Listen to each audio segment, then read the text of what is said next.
요즘에 초전도체 이야기가 많은데, 초전도체가 뭐예요? 전기 저항이 0이 되는 물질. 보통은 특정 온도 이하가 됐을 때 전기 저항이 0이 되는 물질이죠.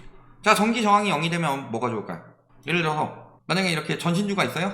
이렇게 전선이 연결되어 있죠. 요거 지금 우리나라는 거의 뭐 쓰죠? 구리 쓰죠, 구리. 왜냐면 은 같은 경우가 굉장히 손실률이 적은데 비싸잖아요. 그래서 은을 쓰면 가성비가 구리니까 구리를 쓰는 거죠. 그런데 예를 들어 서울에서 생산한 에너지를 부산까지 보낸다. 이런 식으로 생각을 해보면요. 요 넘어가는 과정에서 예를 들어서 여기 필요한 에너지가 100이다. 그럼 여기서 100을 만들어서 보내면은 손실이 난단 말이에요. 막 70, 막 이렇게밖에 도착을 안 한단 말이죠. 그런데 이 초전도체, 전기 저항이 0이 된다. 우리 저기 문과라서 하시는 뭐 말씀도 있지만 우리 중고등학교 때 배우기도 배웠으니까 저항이라는 게 있죠. 그래서 전류, 전압, 저항. 저항이 생기면은 여기서 전류를 이만큼 보내더라도 중간에 막히는 거예요. 예를 들어서 평지에서 공을 굴린다고 해봅시다. 겁나 세게 밀어요. 겁나 세게 민다고 하더라도 이게 지구 한 바퀴를 돌아서 계속 다시 오고 다시 오고 다시 오고 그러진 않죠. 왜? 가다가 멈춘다. 왜냐면 땅과 이 공이니까 맞닿는 점은 거의 점에 수렴할 테지만 그래도 마찰이 생기기 때문이죠. 물리적으로 따져봤을 때 마찰이 없어지는 거. 전기가 가는 길에 마찰이 없어지니까 쭉 갈 수 있게 만드는 거. 이게 초전도체죠. 이미 초전도체는 있는 겁니다. 초전도체는 있는 건데 왜 상용화가 되지 않았냐? 문제는 상온에서 되지 않기 때문이죠. 그러니까 여기 초고속 컴퓨터나 뭐 무손실 충전, 송전 등에 활용될 것으로 기대된다 했는데 상온에서 안 되니까.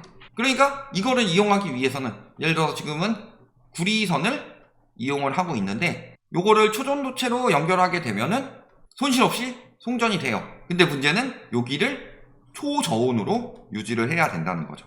그럼 요 유지하는 전기가 더 많이 들어가죠. 그러니까 구리선 쓰는 것보다 구린 거예요. 그러니까 상용화가 안 됐던 거고. 근데 이게 만약 상온에서 가능해진다 라고 하면 진짜 대박이죠.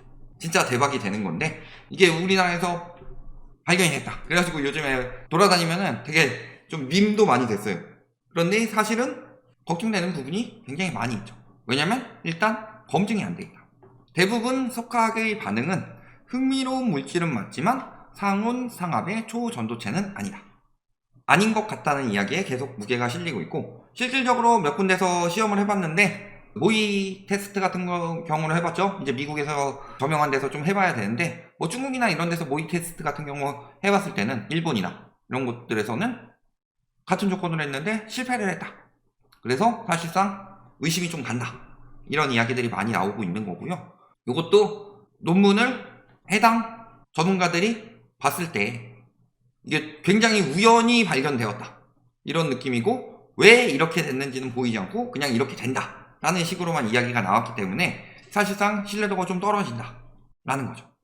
왜냐면은 논문만 나왔다고 해서 우리는 초전도체, 상온 초전도체를 발명을 했습니다.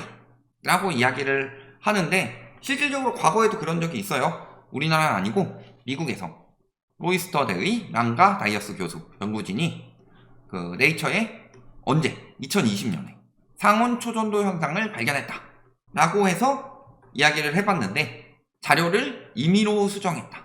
그래서 이런 경우가 있기 때문에 불안한 거죠. 확실한 게 아닌데 우리나라에서는 이 논문이 발표됐다 라는 것만 가지고 어마어마하게 뜨고 있는 거예요. 근데 이 논문이 진짜로 다 상온 초전도체를 발명을 해가지고 발표가 됐냐 라고 느끼기에는 의심스러운 정황이 있죠. 왜냐? 퀸텀 에너지 연구소 여기서 이야기가 나온 건데 국내 학술지에 먼저 올려서 국내 전문가의 검증을 받고 사전 공개 사이트인 아카이브에 올렸다 라고 이야기를 하다가 나중에 이분 제명됐죠? 권영환 고려대 연구교수님 이분이 임의로 아카이브에 게재했다 이런 식으로 이야기가 바뀌는 것도 있고 그러니까 결국에는 급하게 게재가 됐다는 가능성이 높다는 거죠. 왜냐면은 여기 봤을 때 처음에 이분이 올라간 이 논문이 상의 없이 임의로 먼저 게재를 해서 이분을 나중에 제명하고 다시 올렸는데 이게 22일 토요일 7시 51분에 올라가고요. 제명하고 부랴부랴 올린 게 22일 토요일 10시 11분이다. 그러니까 아직 완벽히 발표되지 않은 그만큼의 충분한 테스트나 이런 것들이 완벽히 되지 않은 상황인데 어떤 분이 먼저 올려버렸어요. 그러니까 너 왜 상의도 없이 먼저 올려버려? 해가지고 제명을 하고, 하지만 우리 건 이런 거다 하고 급하게 올린 거다. 이게 다 시험도 해보고 그런 게 아니라는 거죠. 그러니까 쉽게 이야기를 해서 예를 들어서 대기업에서 새로운 핸드폰을 만든다고 해봅시다. 획기적인 기능과 획기적인 디자인, 이걸로 핸드폰을 만들었는데 직원이 생각 없이 홍보한다고 기업 비밀로 하고 있던 것들을 다 발표를 해버린 거예요. 홍보는 됐는데 개발하려면 앞으로 한 1, 2년 더 걸려야 돼. 혹은 개발이 정확히 이게 될지도 모르겠어요. 그런데 그거를 수습하느라고 부랴부랴 다시 올린 거다. 이런 느낌이라는 거죠. 그러니까 이번 초전도체에 대한 붐은 솔직히 굉장히 위험한 붐이에요. 오히려 차라리 2차 전지라면 2차 전지라면 저희는 2차 전지의 미래에 대해서 욕한 적이 없습니다. 저번에 저희 2차 전지 영상 올렸을 때 미친 인간들이 와가지고 코인 할 때처럼 2차 전지에 대해서 잘 모르고 어쩌고 저쩌고 이야기를 했는데 저희는 2차 전지를 비난한 적이 없어요. 다만 2차 전지가 이 정도의 성장 가능성을 가지고 있는데 사람들의 심리가 너무 과도하게 몰려있고 이런 상황에서 공매도 세력이 들어갔다. 공매도 세력이 들어가서 주가 조작이 발생하고 있고 주가 조작을 하면서 2차 전지만 내리는 게 아니라 삼성전자, SK 이런 것들을 올려버리니까 사람들 포모 주군을 자극해서 자금이 예를 들어 다 떨어지면 2차 전지 그냥 존버하겠는데 삼성 올라가요. 그러니까 빨리 빼가지고 삼성에 넣어야 되는 거 아니야? 이런 식으로 주가 조작이 들어가고 있으니까 이 부분에 대해서 경고를 했고 그런 부분에 대해서 과거 닷컴 먹을 때도 아마존이라든가 애플이라든가 마이크로소프트라든가 굉장히 지금 와서도 유수의 글로벌 기업들임에도 불구하고 그때 거품이 심하게 꼈을 때 한번 빠졌었다. 이 부분에 대해서 경고를 했는데 2차 전지가 어쩌고 저쩌고 하면서 2차 전지 욕한 것처럼 이야기를 하는데 2차 전지 욕한 게 아니에요. 2차 전지는 그래도 발전 가능성이 있습니다. 다만 과도하게 몰렸다는 거죠. 그걸 노리고 지금 세력들이 들어와 있고 그러니까 여기 봤을 때 10년간 급성장 기대예요. 550달러에서 3,547달러 대략 한 7배, 6, 7배 정도 성장을 한다는 거죠. 10년간. 그러면 어마어마한 성장을 할 사업은 맞다. 그런데 주가는 막 100배, 200배 성장을 하니까 이게 문제라는 거고 여기서 사람들이 그냥 다 같이 심리 계속 몰려가지고 그렇기만 하면 괜찮은데 여기에 분명히 장난질 치는 세력들이 들어오고 있고 이미 들어와 있다. 공매도가 어마어마하게 늘어났다. 요걸 보면 답이 나온다. 그런데 우리나라 공매도는 미국의 게임스탑처럼 막 이길 수 있는 게 아니라 공매도 외국인에 대한 공매도 기한이 이자만 내면 무제한이기 때문에 계속 버틸 수 있다. 요 부분에 대해서 이야기를 한 거예요. 그런데 2차 전지는 적어도 저런 미래라도 있는데 초전도체는 어때요? 자, 검증이 됐냐? 안 됐죠. 내가 이걸 개발을 했어. 그래 증명해봐. 조금 있다가 근데 개발을 했다니까 우리가 이거 엄청 뜰 것 같아. 사자. 이런 식으로 들어간 거 아니에요.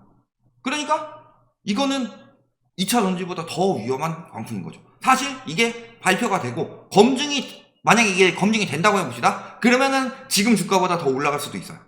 왜냐면 이거는 2차 전지보다 활용도가 훨씬 더 높죠. 상온 초전도체 같은 경우는 노벨상감이라고 할 정도로 굉장히 획기적인 발명이기 때문에 이게 검증이 돼서 진짜다라는 걸 생각을 하고 해도 늦지 않아요. 그런데 진짜가 아닐 경우는 어떡할 거예요? 우리 쉽게 생각해 봅시다. 제가 돈 버는 획기적인 방법을 알고 있어요. 정확한 정보는 알려드리지 않을 테지만 아르헨티나가 지금 물가 상승률이 어마어마하기 때문에 거기에 뭔가를 사놓고 1년 뒤에 2배로 팔면은 어마어마한 돈이 될 거예요. 그러면은 2배로 팔면 어마어마한 수익률이 나죠? 그런데 팔고 뭐하고 인건비고 계산해가지고 제가 좀 먹고 여러분들한테 월 5%씩 수익 챙겨 드릴게요. 저한테 투자하세요. 이런 경우 대부분 폰지 사기죠. 이런 식으로 이야기를 한다면. 그런 것처럼 아직 확정되지 않은 실체에 대해서 대부분 폰지 사기 하는 경우도 대부분 다 그거예요. 해가지고 이게 어마어마한 기술이 될 것이고 이걸 가지고 외국에서 돈 벌어오면 된다. 그러니까 나한테 투자하세요. 내가 수익 남겨드리겠습니다. 했는데 결국엔 폰지 사기였던 경우가 많죠. 그런 것처럼 거의 그런 수준 급이었다. 지금 아직 검증이 되지 않았고 검증이 지금 굉장히 세계적으로 회의적인 상황이기 때문에 그런데도 불구하고 주가 보면 어때요? 폭등하고 있죠. 심지어 미국까지도 이렇게 폭등하고 있습니다. 그리고 3일천하 김옥균도 아니고 3일천하죠. 그래서 지금 폭락했죠. 이런 식으로 지금 검증이 안 됐다. 검증이가 반박을 했다. 이건 주가 조작에 거의 가깝지 않느냐. 저걸 띄우자라고. 그러니까 누군가가 분명히 이슈화를 어마어마하게 했을 테죠. 이 어마어마하게 이슈화를 하면서 누군가는 사람들이 들어오도록 유도를 한 다음에 돈을 빼간다. 그러니까 주가 조작 수법이 보통 이래요. 한탕주의가 굉장히 팽배할 때 주가 조작이 통하죠. 우리나라 지금 주가 조작이 굉장히 잘 통할 만한 상황입니다. 이럴 때 뭔가 이슈가 있어요. 자, 예를 들어 부동산 광풍이 불 때 아직도 그런 이야기가 있지만 청주에 방사광 5기가 들어와요. 이게 무슨 교통도 아니고 자족시설이긴 하지만 어마어마한 자족시설도 아니고 이게 뭐 획기적으로 대단한 게 아니죠. 근데 이걸 가지고도 막 사람들이 이슈화 시켜가지고 청주에 투기 들어갔죠. 그런 것처럼 이럴 때 미리 이슈가 떴을 때 대량 매수하고 그 다음에 막 이슈화 시키는 거야. 앞으로 다시 잠깐 가볼까요? 여기 보시면은 7월 말에 뜨죠? 7월 말에 뜨죠. 근데 이 이슈는 언제 터졌어요? 7월 22일에 논문 발표가 있는데 대량 매수를 하고서 대량 매수를 하면서 막 올라가죠. 7월 말에부터 8월 초까지. 그럼 사람들이 저게 올라가는 걸 보고서 포모 증후군이 생긴단 말이에요. 또 나만 늦는 거 아니야. 2차전지 또 나 막판에 들어갔다 물렸고 부동산도 안 사놨었고 코인도 지금 하락장이고 뭐 할 게 없네? 그러면서 포모 증후군 생겨서 요거라도 벌어야 되겠다 라고 들어가면서 주가가 폭등하게 된다. 그러면 이때 수익 창출하고 우리는 빠이빠이 하고 빠지죠. 그러면 수익 창출하면서 대량 매도를 하기 때문에 주가가 다시 떨어지게 되죠. 여기서 이제 개미들이 손실을 어마어마하게 보는 거다. 요즘에 주가 조작 굉장히 많죠. 저게 주가 조작이냐 아니냐는 아직 정확히 판명난 건 없지만 저런 식으로 세력이 들어갈 가능성이 굉장히 높다. 왜냐면은 아무리 이슈화가 되더라도 저런 식으로 폭등이 순식간에 일어나진 않는다. 2차 전지처럼 저기 동시다발적으로 사람들이 몰리게 된 것도 아니에요. 예를 들어 2차 전지 같은 경우는 뭐 배터리 아저씨 있죠? 그분이 막 유튜브에 나가지고 2차 전지 흥하네 막 이야기하고 선대인님 계속 그런 이야기하고 그러니까 사람들이 동시다발적으로 움직일 수는 있는데 요거는 실체도 없는 거에서 갑자기 어느 순간 언론에서 계속 띄워주고 그러면서 폭등을 했다. 이거는 주가 조작 정황도 어느 정도 볼 수 있다는 거죠. 이런 거에서 항상 물리는 거다. 그리고 이럴 때 요 한탕주의에 빠져서 B까지 내서 낚이죠. 지금도 보면은 이제 초단기 B2가 우르르 늘어난다.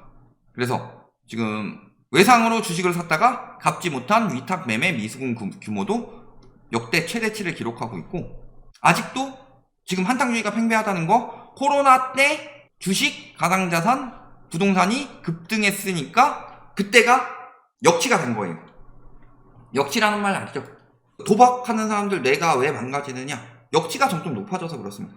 내가 하루 열심히 일해서 한 10만원 버는데 도박했더니 한 게임에 막 100만원을 벌어요.